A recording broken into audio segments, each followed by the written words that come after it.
Advance call for individual solo baston, secondary boys and girls.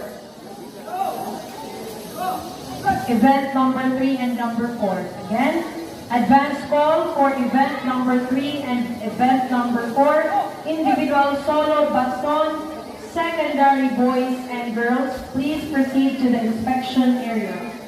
Advance call for event number 3 and event number 4, individual solo baston, secondary boys and girls. Please proceed to the inspection area.